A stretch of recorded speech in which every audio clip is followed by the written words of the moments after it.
ఇప్పుడు ఈ జాబ్ సీట్ల గురించి చెప్పారు కాబట్టి నాకు ఇంకోటి అడగాలి, దశాంశ అంటే ఏంటి స్వామి? పెళ్లికి చూసేటప్పుడు ఆ దశాంశ రోల్ ఎంతవరకు ఉంటుంది? ఇప్పుడు చాలామంది date, time, place, birth date, birth time, birth place ఇచ్చి జాతకం చూడడానికి ఇది మాత్రమే ఇచ్చి పంపిస్తున్నారు. ప్రొఫైల్ మొత్తం వాళ్ళకు వస్తుంది మ్యారేజ్ బ్యూరో నుంచి.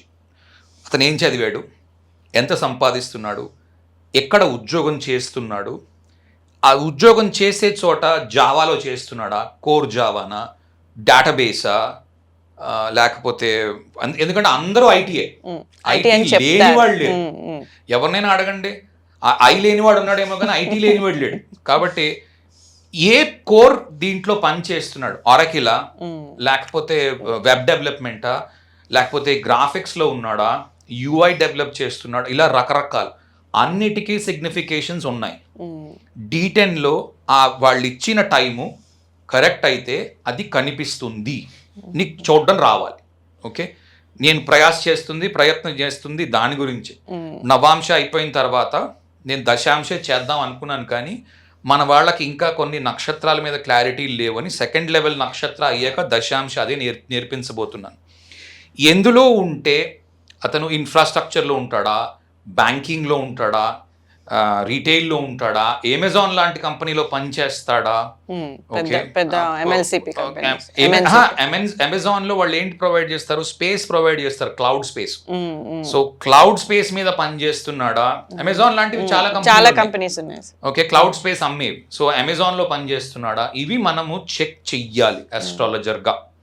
చేసిన తర్వాత నీకు బర్త్ టైం రిలయబిలిటీ ఉంటుంది, అంటే వాళ్ళు ఇచ్చిన సమయానికి వీళ్ళు చెప్పిన ఇది సరిపోతోంది, ఈ అబ్బాయి జాతకమే నేను చూస్తున్నాను అన్న క్లారిటీ నాకు ఉంటుంది, రైట్? అది లేకుండా దశాంశ నేను చూడకుండా నేను D1 చార్ట్ ఒక్కటి చూసేసి మాకు ఇవన్నీ ఎందుకు ఇస్తారండి మిగిలిన వాళ్ళు అడుగుతారట. నాకు ఆశ్చర్యంగా ఉంటుంది. అలా చెక్ చేయకపోతే ఇతని జాతకమే నువ్వు చూస్తున్నావు, నీకు గ్యారంటీ ఏముంది? కరెక్టే కదా, లేదు. రెండోది, వాళ్ళు తప్పిచ్చారు అనుకుందాం, బై ఛాన్స్ ఒక అక్షరం రాయబోయి ఒక అక్షరం రాసి ఇచ్చారు, నువ్వు చెక్ చేయలేదు, టైం మారిపోతే టైం పోయింది, నువ్వు 15 నిమిషాలు అరగంట తప్పు ఉంది, నువ్వు ఎలాగ ఈవెంట్స్ చెక్ చేయకుండా నువ్వు ఎలాగ ఇది చేస్తావు? వాళ్ళు ప్రొఫైల్ క్లియర్గా ఇచ్చారు, మనిషి ఎత్తు, మనిషి బరువు, ఓకే, అవన్నీ నీకు ఫోటోలో కనిపిస్తాయి, అవన్నీ లగ్నాన్ని రాస్తారు వీరు ప్రొఫైల్లో. లగ్నాన్ని చూడొచ్చు, D1 చూడొచ్చు, D9 చూడొచ్చు. ఎలా చూడొచ్చో ఎన్నోసార్లు ప్రూవ్ చేశాను, రైట్?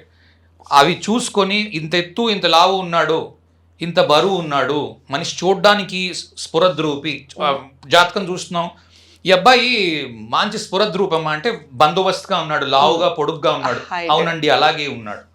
అది మనకి అనిపించి అలా చేయకుండా నువ్వు డేట్ టైము ప్లేసు ఇచ్చి చూడు అని అంటే చూడొచ్చు, కానీ అతనిదే చూస్తున్నావు అని నీకు గ్యారంటీ ఏముంది?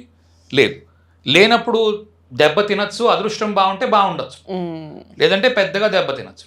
వాళ్ళు కావాలని మొత్తం మార్చి ఇచ్చారు అనుకో, నీకేంటి గ్యారంటీ? అది కూడా చేస్తున్నారు, అవి అన్ని రకాలు ఉన్నాయి. బట్ నీకు బాధ్యత వాళ్ళు అప్పగించారు కాబట్టి సాధ్యమైనంత వరకు ఇన్ఫర్మేషన్ చాలు. దశాంశాలు చూస్తే అతను ఏదో అమెరికాలో ఉద్యోగం చేస్తున్నాడు, ఆ దశ సరిపోవాలి, అమెరికా వెళ్ళి ఉండాలి కదా, ఇండియాలో చేయట్లా, ఇక్కడ పుట్టాడు అమెరికా వెళ్ళాడు, సో అమెరికా వెళ్ళడానికి దశ ఉంటుంది, ఆ దశ ఆపరేటివ్ గా ఉందా లేదా చెక్ చేస్తావు. 12th హౌస్ కావచ్చు, 9th హౌస్ కావచ్చు, 7th హౌస్ కావచ్చు, అవి చెక్ చేస్తావు. పొజిషన్ టైటిల్ ఉంటుంది, ఫలానా పొజిషన్లో పనిచేస్తున్నాను, కిందన ఏ ప్లాట్ఫామ్ మీద పనిచేస్తున్నానో ఉంటుంది, పైథానా, కోర్ జావానా, యూఎక్సా రాస్తారు, ఈ రోజుల్లో రాస్తున్నారు, సీనియర్ సాఫ్ట్వేర్ డెవలపర్ పైథాన్, అట్లాంటివి రాస్తారు. దాన్ని బట్టి మనం చెప్పచ్చు ఏ ఇంట్లో ఏ రాశిలో ఉంటుంది D10లో. ఓపెన్ చేయడానికి ముందే మనకు ఒక పిక్చర్ ఉంటుంది, అది ఉండగానే మనకు ఇదే ఎక్స్పెక్ట్ చేశాను, ఇదే ఉంది. ఫర్ ఎగ్జాంపుల్ ఒక ఆయన వచ్చాడు, టెలికాం డిపార్ట్మెంట్లో అమ్మాయి పనిచేస్తాం, ఏముంటుంది ఎక్స్పెక్టేషన్? 3rd లార్డ్ లగ్నంతో D10లో కనెక్షన్ ఉండ, టెలికాంలో పనిచేస్తాం, టెలికాంలో ఇంజనీర్. 3rd లార్డ్ సాటర్న్ అయ్యాడు, వృశ్చిక లగ్నము, దశాంశలో, వృశ్చికాధిపతి లగ్నంలో ఉన్నాడు, ఓకే. అలాగే మర్కరీలోని జెమినీ కమ్యూనికేషన్ హౌస్, సో అక్కడ మళ్ళీ 10th లార్డ్ వెళ్ళి అక్కడ ఉన్నాడు. ఆ అమ్మాయి రీసెర్చ్లో ఉంది, టెలికాంలో మరి ఏం రీసెర్చ్ చేస్తారో నాకు తెలియదు. అప్పుడు అడిగాను, టెలికాంలో అంటే లేదు రీసెర్చ్లో ఉంది టెలికాంలో, ఓకే.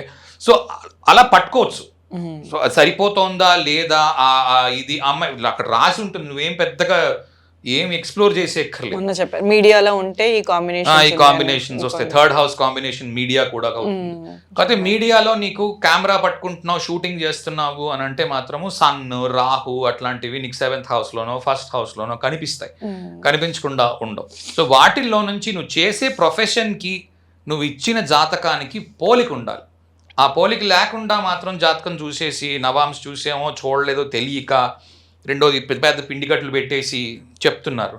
వాళ్ళని ఎవరు నేను ఆక్షేపించడం లేదు. కాకపోతే ఎలాగో ఫ్రీ క్లాసులు ఫ్రీగా చెప్పాను, యూట్యూబ్ నిండా ఉన్నాయి, నేర్చుకోవడానికి మహా అయితే 10 రోజులు పడుతుంది, నేర్చుకోండి, చెప్పండి, అందరికీ ఉపయోగపడతాయి. సాధ్యమైనంత వరకు D10 కూడా ఇట్లాంటివి ఏమైనా ఫ్రీ వీడియోస్ చేయడానికి ప్రయత్నం చేస్తాను. అందరికి ఒక ఐడియా క్లియర్. ఎవరికైతే తెలియదో వాళ్ళకి చెప్తున్నాను, freevedicastro.com వెళ్తే ఫ్రీ కోర్స్ స్టార్ట్ చేస్తే తెలుగులో ఇంగ్లీష్లో 2 భాషల్లో నేను చెప్తున్నాను క్లాసులు. 300 గంటల పైగా ఫ్రీ కాంటెంట్ చెప్పాను. అంత జాగ్రత్తగా వింటే బేసిక్ నాలెడ్జ్ అయితే వస్తుంది. ఈ అపోహలు అవి ముందు తొలుగుతాయి. ఖచ్చితంగా అది మాత్రం నిజం. అపోహలు అయితే కనీసం తొలుగుతాయి. దాని తర్వాత మిగిలింది మీరు చూసుకోవచ్చు. అంటే ఉత్త ఏదో ఇవే చూసుకోవాలా, ఏంటది వధువు వారి గుణమేళనం చూసుకుంటే సరిపోతుందా, లేకపోతే రాశి చక్రంలోని ఏం చూసుకోవాలి, ఎలాగ నక్షత్రాలను అప్లై చేసుకోవాలి, మనకి మనం చూసుకోవచ్చు. ఈ రోజుల్లో సాఫ్ట్వేర్ ఉంది. ఓన్లీ ఆదాన తార అవి కాకుండా రిజెక్ట్ చేయకుండా మంచి సంబంధాలు పోయేది నైదన్ తారలో రిజెక్ట్ చేయకుండా సప్తమ తార వచ్చింది, 5వ తార వచ్చింది, 3వ తార వచ్చింది. ఇప్పటికీ మా కజిన్స్ అలాగే, అరే నైదన్ తార వచ్చిందిరా ఎలా చేస్తామని, మొత్తం జాతకం చూడు బాగుందా, చూసావా, మొత్తం బాగుంది, నా దగ్గర నేర్చుకున్న వాళ్ళే, మొత్తం చూసావా బాగుంది, మరి చెయ్యక్క ఎందుకు ఆలోచిస్తావు అంటే నైదన్ తార ఉంది పర్వాలేదు అంటావా. ఓకే, ఈ మిగిలిన చూస్తున్నప్పుడు దశ అన్ని చూసిన తర్వాత మా దశ అన్ని చూసాక అంతా బాగుంటే చేయండి, నైదన్ తార అయినా తప్పులేదు. రైట్, ఇది సమాధానం.